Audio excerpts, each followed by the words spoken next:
Hey, everybody.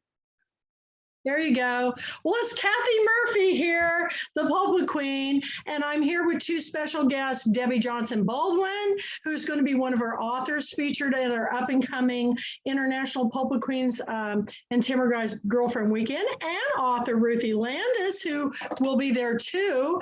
She has come tonight as the main character in our film we're discussing, Mrs. Henderson Presents, and this was portrayed by the wonderful actress Judi Dench, and it also has Bob Hoskins in it, set during World War II. And let us begin. Tell us about your costume, Mrs. Henderson. That's fabulous. Well, it's just old stuff together. Well, you just must have left Just your little old stuff. You know. as you Kathy, this is what she wears on Saturday nights. Absolutely, in her fur and hat. So my grandmother on my, God bless you, my grandmother on my dad's side was a concert pianist, so she had all kinds of hats and costumes that I got, and my grandmother had some really cool, because she and my mom made hats, so I have, I let go of a lot of them, but there are a few. This one was as close as I could get to the one. Judi Dench had a hat in the film that it was one style and came in many colors, and it was it was just gorgeous. It was really gorgeous. But anyway, this is as close as I. Well, I think you nailed it. And I will have to say, the wonderful thing about this film is it opens up with this fabulous automobile scene and all those vintage automobiles from that era going down the street, and her driver driving around looking for, she just really wanted to go for a drive. And what happens? She spots a theater that's for sale and she buys it because she's lost her husband and she's looking for something to do. And she gets this idea. She has no background in theater. And so she decides she needs a manager, and that's where Bob Hoskins comes in. And if you have not seen this film, at first, I watched it many years ago, and then I remembered it as I watched it again before this presentation. I liked it even better the second time than when I first saw it, because I was really looking at a lot of different things. And Debbie, have you seen the film? I have, and I just loved her friend in the film who tells her, now the big advantage of being a widow is that you can buy things, without, anybody constraining you. Absolutely. And she tells her friend she bought the theater, and her friend said, I meant like a bracelet. Or some jewelry, or some bling. I didn't know you were. And then into the film, she comes back and says, you know of any other theaters for sale? Because what they do is, with this theater, is unique. And I don't want to give any spoilers, but it is fabulous in the cinematography and even the stage settings where they have the girls in the frames with the lights. I thought that was really, really great. Does anybody know if that ever went Broadway? Because I could see how it could, very much with the way they did the stage setting. I thought this would make a great Broadway production. And I don't think it has it? No, Not that I'm aware of. No. It would, though. You can really picture it on stage. Yeah, it's very much like, I'm just trying to think of, there's another famous film that was written by a woman named Ronnie Claire Edwards, and it was about a woman who inherited her aunt's theater, and this guy wanted to tear it down and make it into a parking lot. And so she was really fighting against it. And what happened, the ghost of the years of it being a vaudeville theater and stage came back, scared the guy off who wanted to turn it into a parking lot. It was a wonderful, wonderful play that would be a great movie too. I don't think it ever made it into a movie. Ronnie Claire Edwards was one of my authors, and we learned all about it when she was most famous for playing Corbeth Godsey on the Waltons. And for playing the mother of Jean, the the woman on the Dixie Carter show that was Designing Women? yes, Designing Women. She played the mother of Jean, the blonde. I can't think of her name, but she Oh, was Smart, Jean Smart. she was an incredible actress, and she also was a playwright, and she grew up in Oklahoma City, but she went out to Los Angeles for a long time and then ended up, she had a big Victorian mansion in Los Angeles, and then she moved to Dallas before she passed away.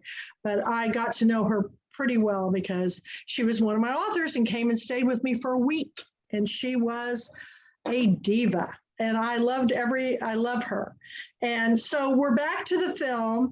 And Yeah. So go ahead. What were you yeah. saying? So, a couple things that I would like to just kind of throw out and see what you guys thought. So I watched it a second time now. I cried at the end. I was so moved. It's so, it's just so refreshing to see British films where the actors are so obviously masked and the subtext is always going on underneath, and things are not like people sobbing and crying and, oh, that's great acting, there it's what isn't said and what are you wondering underneath. Like, I will just say, when she kept going to the cemetery, because Yes. it's interesting, isn't it, that it begins at a cemetery when her husband dies. Then you see her at another cemetery, and you don't ever know who that person is that she's talking to. I figured it out. Did you guys? Well, I had a couple thoughts. One was accurate of who it was, but another was maybe, I don't know, that she was a young girl and that this was an old lover of her. That could be, yeah. That could be. I didn't know. I was trying to place it in terms of night that she said she was almost 70 in the film. She was in her late 60s. So I was, well, did she have a relationship? But then, whatever, it comes out. The thing that I wanted to ask you guys about was, so I found that the story meandered. The acting was amazing. The set was amazing, but because there wasn't a reveal until the very end, Yeah. when the subtext finally came out about why she bought the theater and what her plan had been all along. It was like a little like, is this about she lost her husband? Clearly he wasn't very inclusive. She was a tough broad. She wasn't easy to get along with. She was looking for a love. Was Bob Hoskin it? Clearly she was very, she loved the kind of, the taming of the shrew kind of banter that went on between the two of them. But there were so many other themes. There was the theme of what is a woman? What is a strong woman? How were the women displayed? There was talking a little bit about how to give dignity to their choices, and then of course the war, and not only the boys that were killed, but just anti-Semitism. Yeah, I thought the are you there? It's kind of stopped on you. Well, wait, Ruthie, till Ruthie gets caught back up. We lost her for just a second. And we've got Wandra Chang coming on board. So welcome, Wandra, if you can hear me. There we go. You kind of froze up for just a second. If that happens, just kick off where you left off. But I know what you were talking about, how the women were portrayed. And some of the remarks in the beginning of the film kind of caught me because now totally politically incorrect. But then the humor and you don't know how to take her at first. She's a very unusual woman. I mean, even at the funeral of her husband, she said, "Oh, I just can't do this funeral thing. I'm out of here." She wouldn't even ride in the car the funeral home provided back to her home. She said, "Take my own car," and then she had her driver driving her around. Driving her actually to the place she would go to whenever she was upset, which was that she would be in her fur and her hat, and she'd climb into a little canoe and she would paddle in this rowboat or All whatever. dressed to the nines, out into the middle of this, like, this beautiful setting. And then she gets her composure as the other boat goes by. I just watched her just turn it off like that and just become completely this very, composed British woman. So yeah, she was lovely. Judi Dench she's my favorite. Have you guys ever seen the Marigold Hotel? Yes. Story? That's one of my favorite Judi Dench films of all time, of where they go to India for the latter part of their life to this hotel. I would love to go to that hotel. That hotel was fascinating to me. But Judi Dench is a star in everything that she's in. And I haven't seen Bob Hodgkins that young. He was a lot younger than I remembered him. And, he was kind of a handsome guy and quite a character. And He actually, yeah. he actually, he died a few years ago. Oh, really? Kind of young. Yeah. And I actually, his earlier films, when he was younger, he wasn't as striking. And often he played, hard to understand Cockney, and this he played kind of upper crust, beautiful diction, but also hiding something for sure, So I wanted to know what you guys thought about the plot, and did it meander for you? Did you, at the end of the film, what did you say you really took away from it? That's what I'm interested in. Well, I'll jump in here because the minute you said meandered, Ruthie, I was like, that's kind of the word I was looking for. Because first you start with the poster of the film, when you're getting the film online, and it's the, vaudeville girl in her little frilly outfit and Mrs. Henderson, the feather fan. And, you think, oh, it's going to be like the full Monty, or, I knew what I was expecting, and this was not it. As, the film kind of progresses into a darker place, which is fine.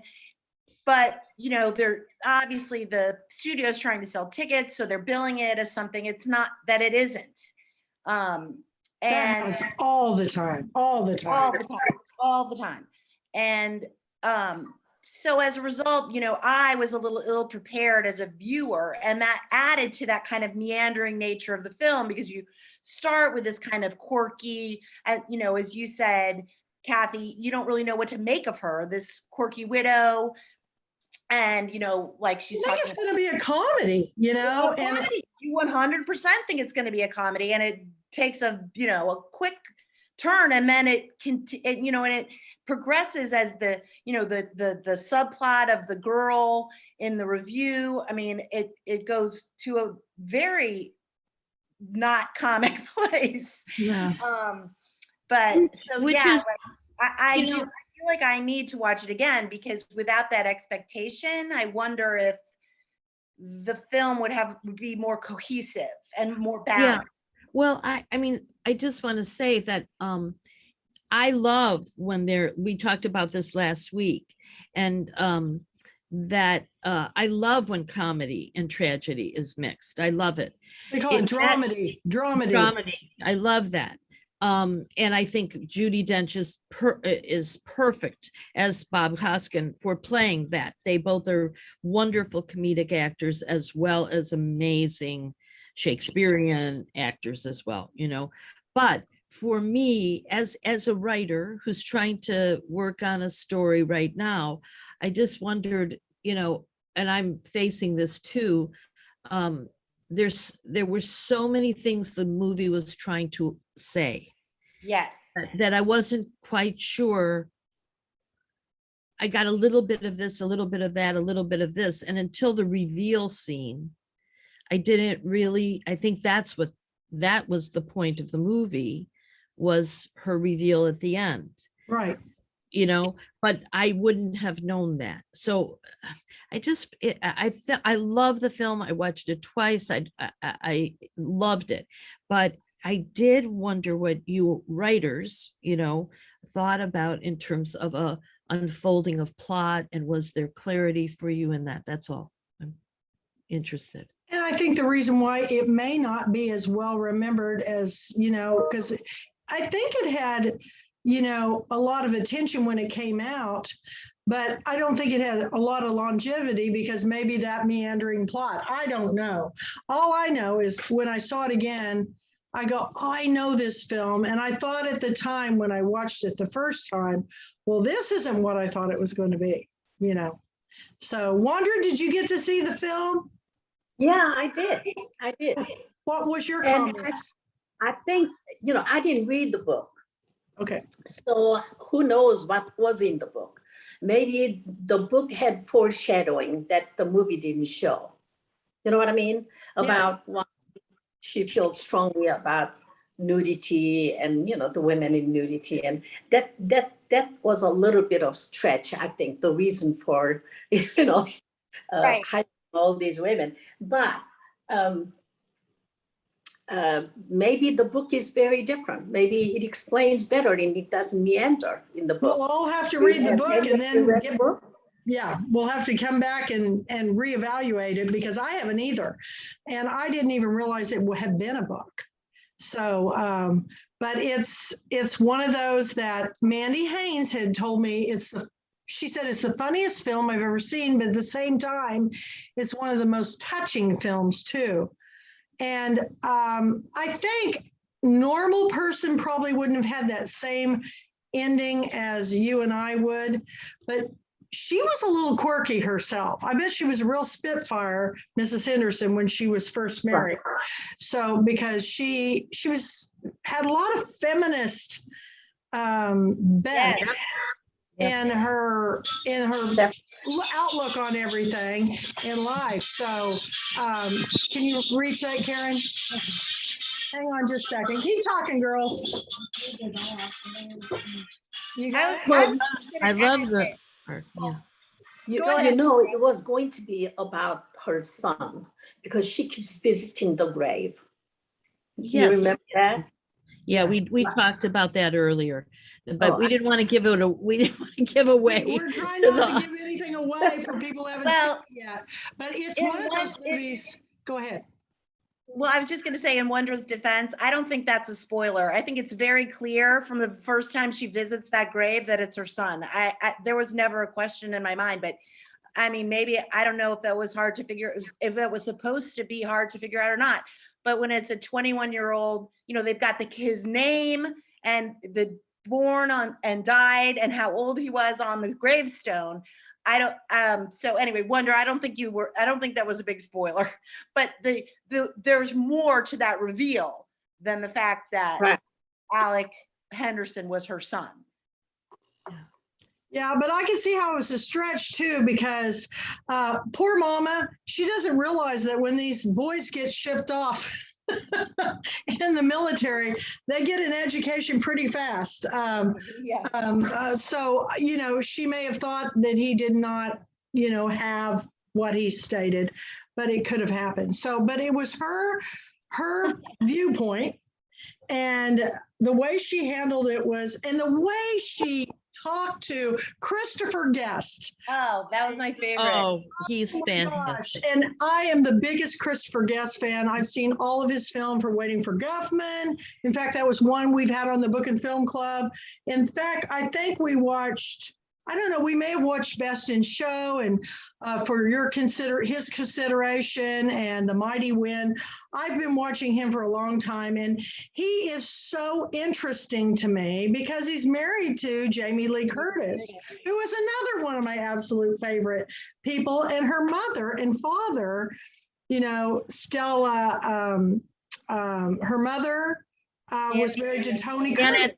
Janet Leigh. Yeah, I'm thinking of the film Psycho. I don't know why I'm I'm getting off track. But I actually got to meet her at a book expo one time, Janet Leigh, and she was the teeniest thing I've ever seen in my life. And she was with her husband, and she was very beautiful, but I mean, her legs were like a bird. I mean, but they were very shapely, but she was lovely. And I really enjoyed that because I mean, I don't know if you guys saw Psycho and all the films that she was in, but it was pretty exciting to meet her. But Christopher Guest plays, he's kind of a chameleon because he can play a bait shop owner in Best in Show. He had a red bone hound, and then in Waiting for Guffman, he was into the theater, and he came from New York, and I worked off Broadway, and he was delightful. And this is Spinal Tap, which was I one was of the first. I was just going to say that. This is Spinal Tap. When he's the He rock was the star. coolest rock star ever, wasn't he? Well, you would never know that the guy that you saw in this movie was in the same guy. Yeah. He is just a chameleon. He can play anybody. But this was, I thought, how in the world did he get in this film? It's really different from all the other stuff because they're kind of the other things he's done are kind of mockumentaries, where there's, they're done dead serious, but you're just howling the whole time you're watching them. But this, well, I was kind of howling over him too, because he was just, oh my, he was just so British and proper. And he was, and then the way she handled him, she'd just slap him and say, oh, we've got to do this. I loved, those were my favorite scenes, were the scenes between her and Christopher Guest, because it's pretty fun. He's an interesting character. And I did not know who the young woman was who played the lead starlet kind of on her review. Kelly Riley. Yeah, I don't Kelly know who Riley. have you seen her in anything else? Yeah. Have you? She was really, I thought her story was very sweet and sad. And she was a lovely person too, but they all were interesting, but I could see it as a Broadway play. I think that would be even today, I think it would be a perfect thing. And there's such an interest in anything World War II with women. And women of that era were very proactive. They were the ones that put on the jumpsuits and went to work in the famous woman with her arm up, went to work on the military with the Riveters, Rosie the Riveter. They were pretty strong. And my grandmother was from that era, and she was very much like that woman. She was a character. And when she dressed up and went to town, she dressed up, but at home, you wouldn't ever recognize her because she wore these house dress with moccasins, and it was always, she was very entertaining. So it was a good film. And I'm very excited that you guys got to see it and watch it. And I'm sorry that Robert Scott had a previous engagement who couldn't be here tonight. And actually this fall is going to get a little iffy because of so many people have so many things going on. So I think what we're going to do is I'm going to do one more for next Saturday night. And we're doing another film that's got a lot of British actors in it. It's called About Time. And I love that film. It's a time travel movie, and it's got the wonderful young actress that starred in The Notebook, and it's got this wonderful British actor who I adore, who plays, the boy who becomes smitten, and his father is one of my favorite British actors, and he was also in that Marigold Hotel. Bill, is it pronounced Bill Nye? Bill Nye. I adore him. And so we'll end, and I think we'll pick back up after Girlfriend Weekend because we're getting Kathy, Yeah. It also will interest you to know that Kelly Riley, I don't know if anybody watches Yellowstone, but she is a big star right now in the TV show Yellowstone. Oh my gosh, I was just seeing that they were going to put it up on Netflix, Yellowstone. Yeah. I'll watch it. And you So guys, die. just a little sideline off the side story. Revis Z. Wortham, who has been my co-host for my book club festival for 4 or 5 years, who will be coming with all his New York Times bestselling authors to Girlfriend Weekend. He has been in a film shoot in North Texas for the prequel to Yellowstone. And he's going to be playing a bartender in the show. So you'll know him because he has one of those handlebar mustaches that curl. And he always wears the cowboy hat to our annual book club convention. And he's a New York Times bestselling. He's got several series that are thrillers. And Revis is a trip, man. He was telling me I couldn't get a hold of him. And he told me that he'd been gone on this film set and he'd been driving every day from Dallas to North, it was like a 4 or 5 hour drive to shoot the show every day. And I said, oh my gosh, I go, well, next time take your camper. But that's a little side story. And they're doing a prequel to Yellowstone and he's going to be in it. So, and another film thing I just posted, and I can't ever pronounce this director's name, but it's M. M. Night Shyamalan. Yeah. He's doing a film right here in East Texas at Caddo Lake, right here, right down the road from me. And one of my pulpit queens and her husband are extras in the film.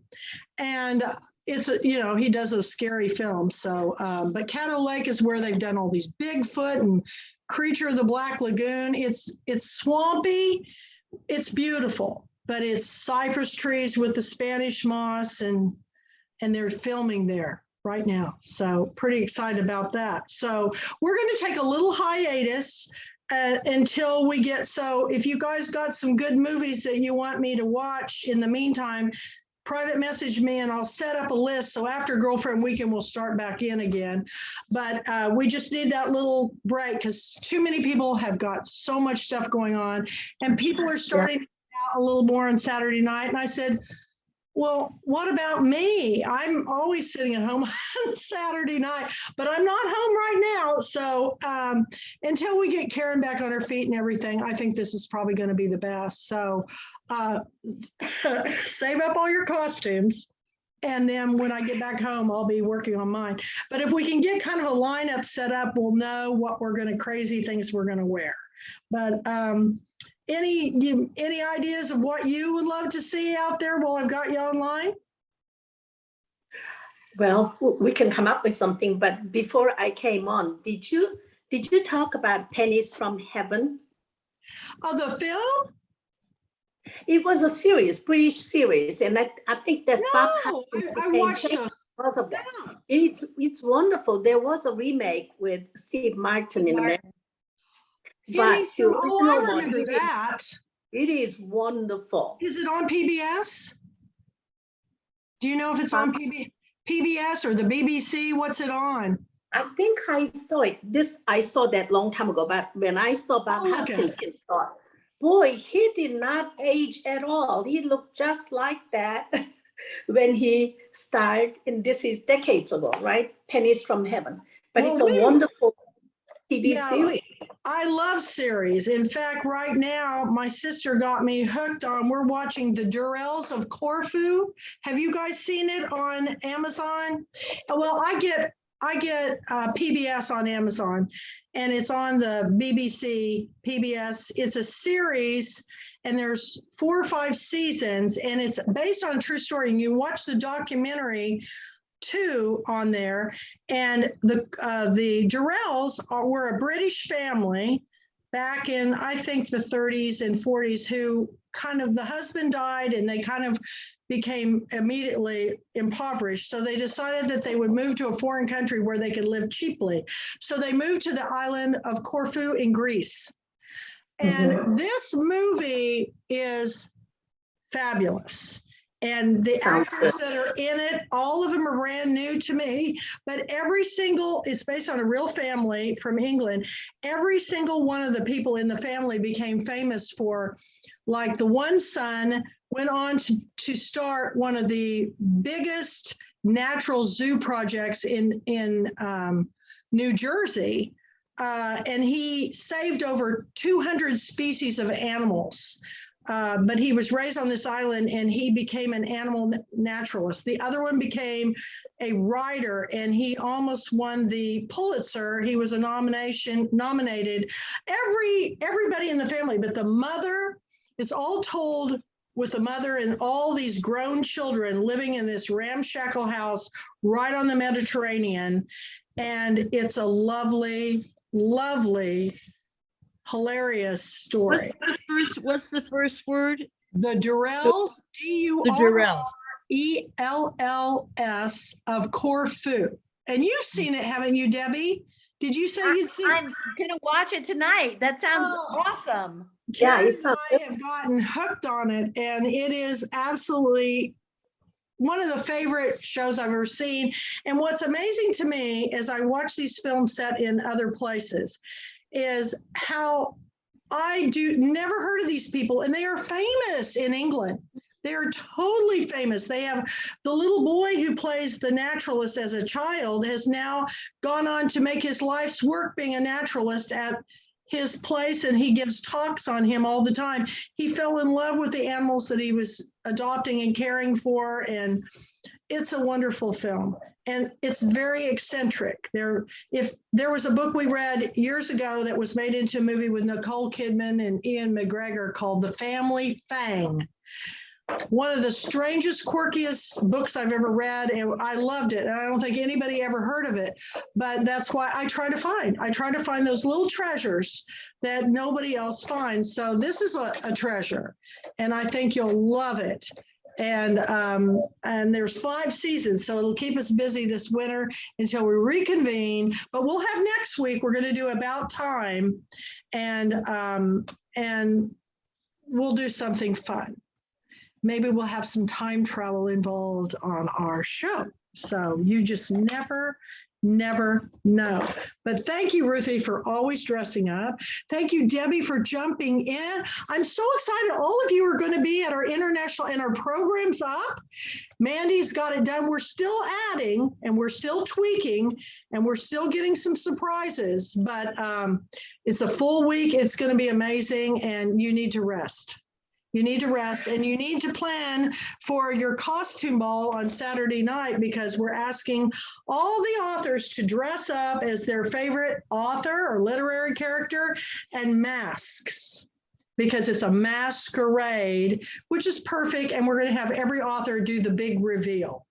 So we'll say, okay, next author is, and can you tell us a little bit about yourself? And then you take the mask off and ta-da, I am so-and-so. We're going to do that. And we're also asking each author, male and female, to find a short paragraph that you can read very sexy. And I've been doing this for years. And the winner of our sexy reading contest will be our masquerade bowling king and queen. So you can earn your crown by learning to talk sexy. So And I assuming saw that the content does not have to be sexy, just the voice. Not at all. In fact, where I saw this done was Nathan. Oh, he plays on this television series called Heat. Nathan, he's a Canadian actor, and he was doing. Yes, Nathan Fillion. he was doing a reading in a bookstore, and he just took his book, which there was nothing that was being revealed in the book that was very risque. But when he read it to the audience in his voice, all the women were going, oh, it was so funny. And I thought, we're going to do that. And we've been doing this and the winner is always somebody you would never pick.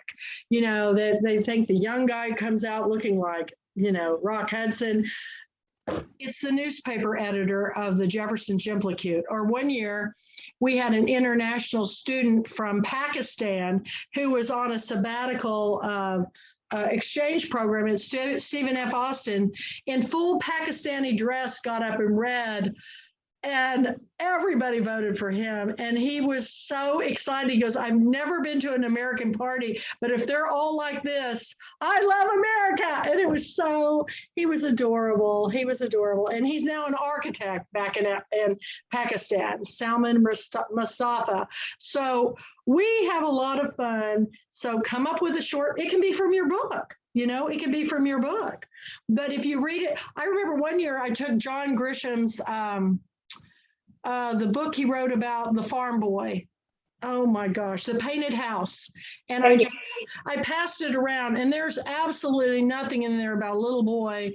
But this one scene this guy read was about him plowing the field.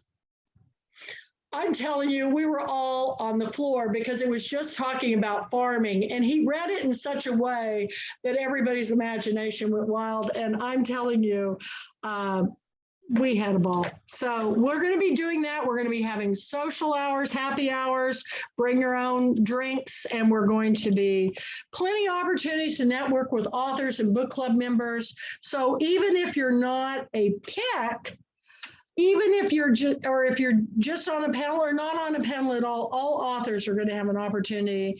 And if every author that comes to Girlfriend Weekend that sends me a photo of them and buys a package, we're going to put them in we're going to add them to the program, that they're going to be there, because we want to show the world how many, you know, we really bring in a lot of authors for this thing. I think we've got it close to 100 authors, keynotes, speakers, publisher insiders, special guests. It's the biggest event we've ever done. And Mandy, I couldn't have done it without Mandy Haynes. I wish she was here tonight, but it's going to be a blast. So we want everybody to come, because you're not going to believe it. It's going to be amazing. And any questions for all of you before we go? Out in Faceland, email me any questions and I'll be glad to help you. But my email is thepulpwoodqueen@gmail.com, all lowercase. And our website is thepulpwoodqueens@gmail.com. And our price for our package is going up December 1st. So the sooner people get their packages, the better, because it's going to double in price. And we do this so we can get everybody on board, so Mandy and I can have a holiday, because we have been working 24/7 on getting this program done. And we have lots of exciting news coming up. So I just can't thank you guys. I thought maybe I might be here all by myself tonight when Mandy and Robert said they couldn't be here, but you always show up and I really appreciate it. And I make note of who comes to the party. So any questions at all before we go? I'm so excited for About Time. I want to plan a costume or something. I would love, there's a scene in the movie where they go to a dinner party in a bar has no lights. It's pitch black. It's in a basement. Oh, yes. That is my favorite scene in the whole film, because can you imagine going to a dinner party and going down these steps to a dinner and everything is being served, but there's no lights? That was a thing for about 10 minutes in New York in like the 90s. Until somebody broke their leg or something, you know. And we can't taste the food, because you really need to see the food to, experience it. Well, you don't even know what you ordered, but you don't know or maybe they didn't even, maybe it was a pre-prepared dinner, but it was a fantastic thought. And this is how the young couple meet at this dinner party. And I've never seen anything like it. So it'll be a lot of fun to discuss. And let's see how everybody's going to come dressed for that. I have no idea, but it's a wonderful movie and I know we'll have a good time. So thank you all for joining me tonight. And next week, About Time, we'll be watching this film and I know you're going to love it, because it's about time travel and in a way you never have experienced before. So thank you all for joining me. Go to the Durells at Corfu, and I will, Karen and I've got the popcorn ready. We're going to be watching some more of those shows. So have a wonderful night. Thank you, Wandra. Thank you, Ruthie. Thank you, Debbie. Thank you guys so much. Bye. Sorry I was late. Bye. Thank I you. need Bye. a timer on Bye. Saturdays.